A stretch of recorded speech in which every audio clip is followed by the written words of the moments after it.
আসসালামু আলাইকুম রহমতুল্লাহি ওয়াবারাকাতুহু। সম্মানিত দিনী দর্শক, রুহুল কোরআন একাডেমি বিডি চ্যানেলের পক্ষ থেকে আপনাকে জানাই স্বাগতম। শুরু করছি শব্দে শব্দে অর্থ বুঝে নামাজ পড়া শিখুন ধারাবাহিক ক্লাসের আজ ১৬তম ক্লাস। আজকের ক্লাসের মাধ্যমে আমরা জানব আত্তাহিয়াতু বা তাশাহুদের প্রতিটি শব্দের অর্থ। সম্মানিত দিনী দর্শক, আত্তাহিয়াতু এই ছোট্ট দোয়ার গভীর তাৎপর্য এবং শিক্ষা রয়েছে। আল্লাহ রাসূল সাল্লাল্লাহু আলাইহি ওয়াসাল্লাম যখন মিরাজে গেলেন, আল্লাহর সঙ্গে যখন কথা হলো, আল্লাহ যখন বললেন, হে রাসূল, তুমি আমার জন্য হাদিয়া কি নিয়ে এসেছো? তখন নবী করিম সাল্লাল্লাহু আলাইহি ওয়াসাল্লাম বললেন, আত্তাহিয়াতু লিল্লাহি ওয়াসসালাওয়াতু ওয়াত-তাইয়্যিবাত। আল্লাহ রাব্বুল আলামিন খুশি হয়ে গেলেন। এই আত্তাহিয়াতুর ভিতরে তিন পক্ষের কথা রয়েছে।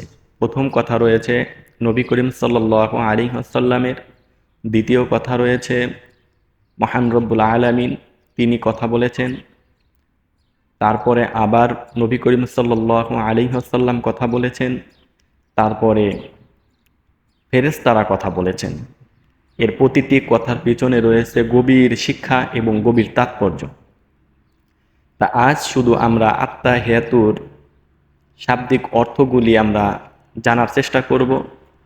আর আত্তাহিয়াতুর প্রতিটি শব্দের ব্যাখ্যা যদি আপনার জানার ইচ্ছা থাকে বা আপনি যদি জানতে চান, তাহলে কমেন্টে জানাবেন। এর জন্য আমি আলাদা একটি ক্লাস বা ভিডিও তৈরি করার চেষ্টা করব ইনশাআল্লাহ। তাহলে চলুন আমরা আত্তাহিয়াতুর প্রতিটি শব্দের অর্থ আমরা জেনে নিই।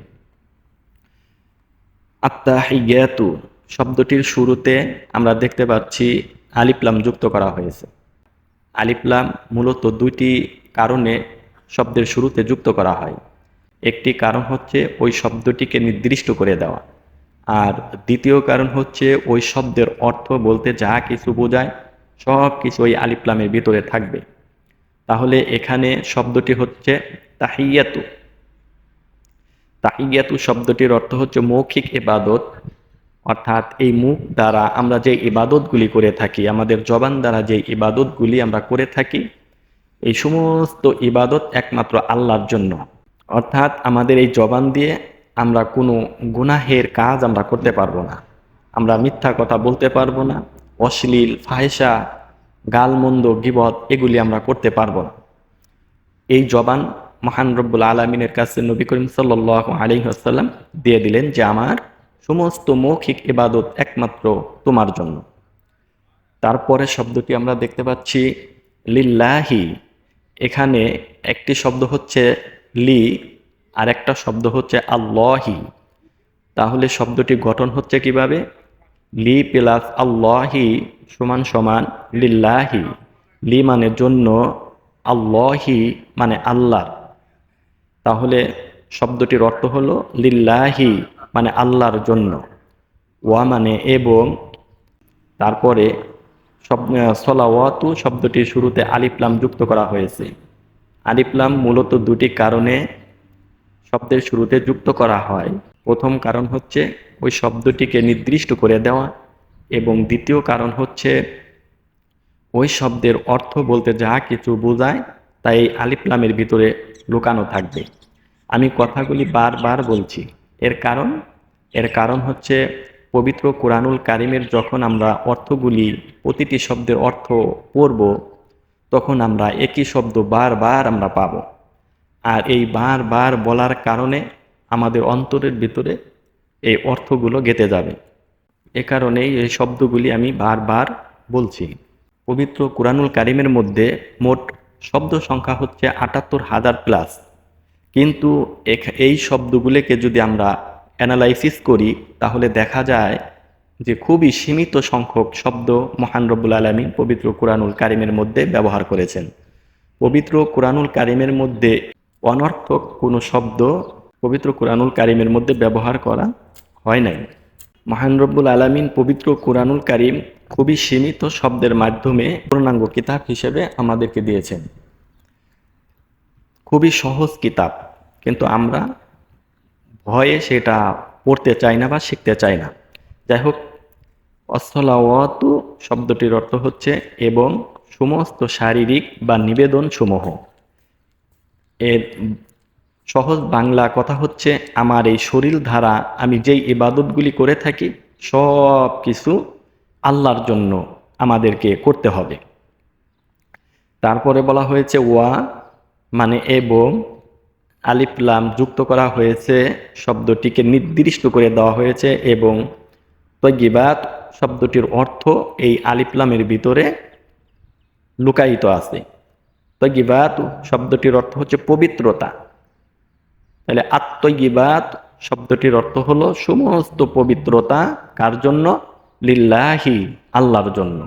আত-তাহিয়াতু লিল্লাহি ওয়াস-সালাওয়াতু ওয়াত-তয়্যিবাত সমস্ত মৌখিক ইবাদত সমূহ এবং নিবেদন সমূহ এবং পবিত্রতা আল্লাহর জন্য। মানে এর সহজ বাংলা কথা হচ্ছে আমার এই জবানের আমার যত ইবাদত আছে, আমার শারীরিক যত ইবাদত আছে এবং আমার আর্থিক যত ইবাদত আছে সব কিছু আমি কার জন্য করব? আল্লাহর জন্য করব। তারপরে বলা হয়েছে আসসালামু শব্দটির শুরুতে আলিফ লাম যুক্ত করা হয়েছে। আসসালামু শব্দটির অর্থ হলো শান্তি। সালামু শব্দটির অর্থ হচ্ছে শান্তি। আসসালামু মানে সমস্ত শান্তি, আলা মানে উপরে, কা মানে তোমার অথবা আপনার। আসসালামু আলাইকা শান্তি বর্ষিত হোক আপনার উপরে। আইয়ু হা মানে ওহে বা হে, নাবিগু মানে নবী। নাবিগু শব্দটির অর্থ হচ্ছে নবী।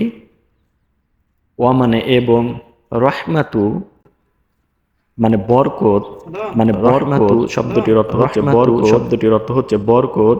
ওয়া মানে এবং, বারাকাতু মানে বরকত সমূহ।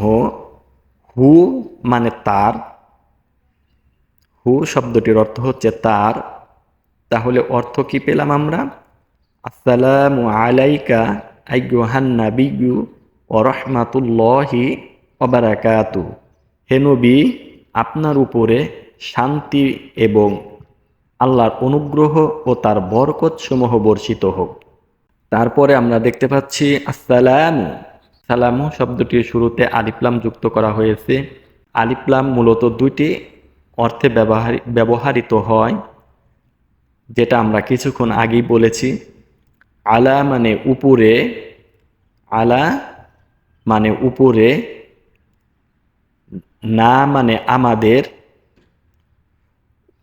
ওয়া মানে এবং, আলা মানে উপরে, ইবাদি শব্দটির অর্থ হচ্ছে বান্দা, ইবাদি শব্দটির অর্থ হচ্ছে বান্দা, আল্লাহি মানে আল্লাহর, সলিহিনা মানে নেককার বা সৎ। আসসালামু আলাইনা ওয়া আলা ইবাদিল্লাহিস সলিহিন শান্তি বর্ষিত হোক আমাদের উপর এবং আল্লাহর নেককার বান্দাদের উপর। তারপরে বলা হয়েছে আশাহাদু আমি সাক্ষ্য দেই বা দিব। আশাহাদু মানে আমি সাক্ষ্য দেই বা দিব। আন মানে যে, আন শব্দটির অর্থ হচ্ছে যে, লা শব্দটির অর্থ হচ্ছে নেই, ইলাহা মানে কোনো মাবুদ বা উপাস্য, ইল্লা শব্দটির অর্থ হচ্ছে ছাড়া বা ব্যতীত, আল্লাহু মানে আল্লাহ, ইল্লাল্লাহু মানে আল্লাহ ছাড়া আর কোনো মাবুদ নাই। আশহাদু আল্লা ইলাহা ইল্লাল্লাহু আমি সাক্ষ্য দেই বা দিব মানে হলো আমি এখন সাক্ষ্য দিচ্ছি এবং ভবিষ্যতেও আমি সাক্ষ্য দিব আল্লাহ ছাড়া আর কোনো উপাস্য নাই বা ইলাহ নাই। ওয়া মানে এবং, আশহাদু এবং আমি আরো সাক্ষ্য দিচ্ছি যে, এবং আমি আরো সাক্ষ্য দিচ্ছি, আন্না মানে নিশ্চিত যে, ওয়া আশহাদু আন্না এবং আমি ওয়া আশহাদু আন্না, এবং আমি আরো সাক্ষ্য দিচ্ছি যে মুহাম্মাদান মানে হযরত মুহাম্মদ মুস্তাফা সাল্লাল্লাহু আলাইহি ওয়াসাল্লাম আবদুহু, আব্দু শব্দটির অর্থ হচ্ছে বান্দা, আব্দু শব্দটির অর্থ হচ্ছে বান্দা, হু মানে তার, আব্দুহু মানে তার বান্দা, ওয়া মানে এবং, রসুলু মানে রাসূল সাল্লাল্লাহু আলাইহি ওয়াসাল্লাম, হু মানে তার, রসুলুহু এবং তার রাসূল। সম্মানিত দর্শক, আমাদেরকে কি করতে হবে? এই শব্দগুলি খুব সুন্দর করে মুখস্থ করতে হবে। একবার যদি আমরা মুখস্থ করতে পারি তাহলে দেখা যাবে যে পবিত্র কোরআনুল কারীম যখন আমরা শব্দে শব্দে প্রতিটি শব্দের অর্থ আমরা পড়ব, তখন এই শব্দগুলি আমরা কোরআনুল কারীমের মধ্যে বারবার আমরা পাব, যার ফলে কোরআনুল কারীম আমাদের অর্থ বুঝে পড়তে খুবই সহজ হয়ে যাবে। অর্থ বুঝে পড়তে কোরআনুল কারীম আমাদের জন্য সহজ হয়ে যাবে। এই জন্য আমরা কি করব? একটু কষ্ট করে হলেও আমরা পড়ব। আমাদেরকে পড়তে হবে, আমাদেরকে জানতে হবে।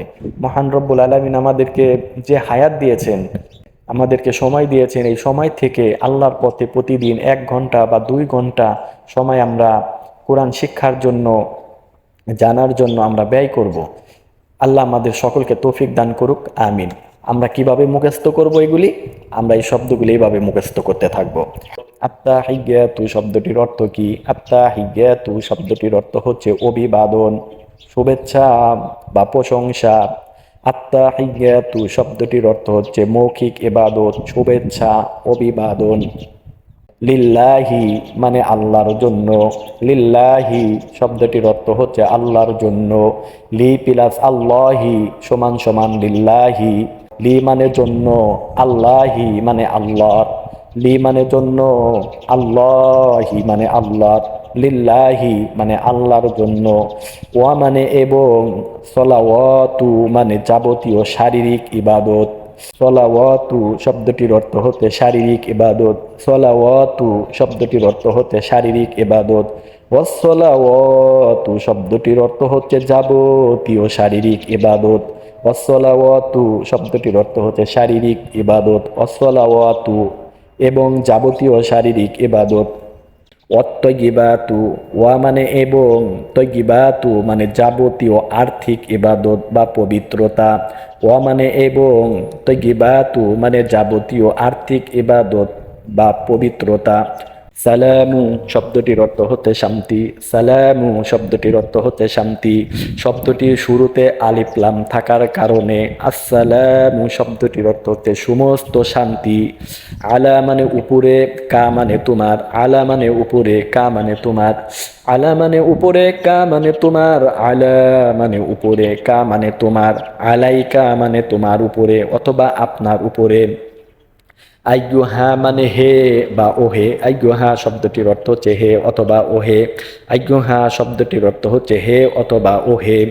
নাবিগু মানে নবী, আইয়ুহান নাবিগু মানে হে নবী, আইয়ুহান নাবিগু মানে হে নবী, আইয়ুহান নাবিগু মানে হে নবী।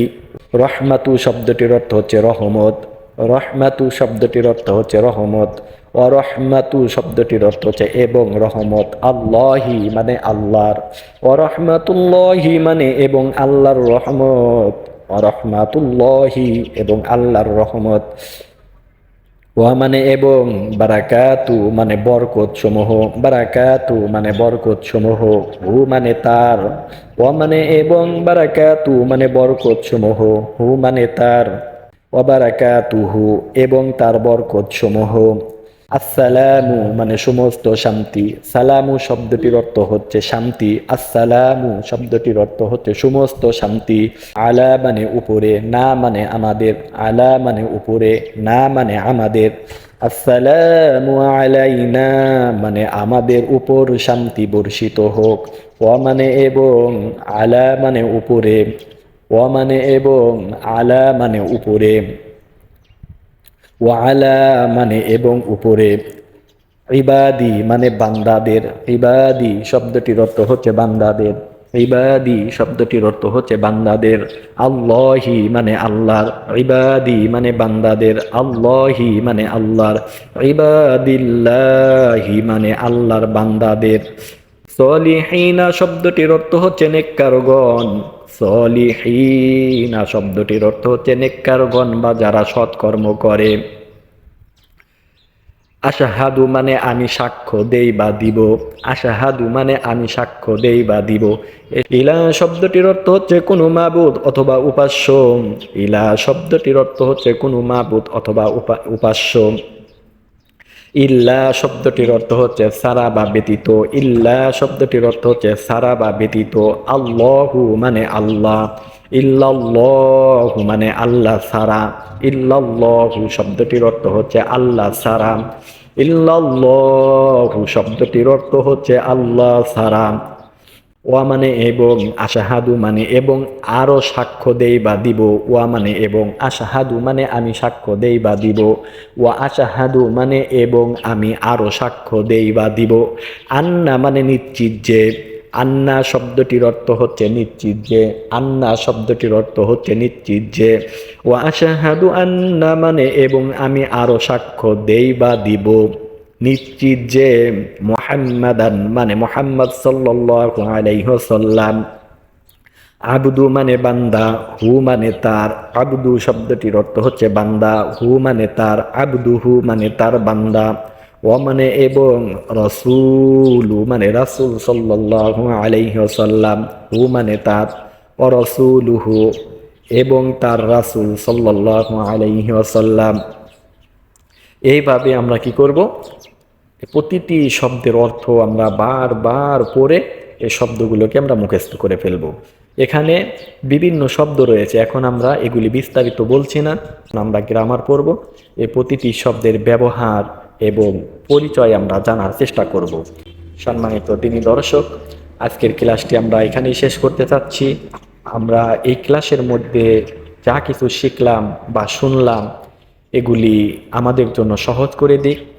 আর মানুষ হিসাবে যদি আমার কোনো ভুল ভ্রান্তি হয়ে থাকে তাহলে দয়া করে ক্ষমার দৃষ্টিতে দেখবেন।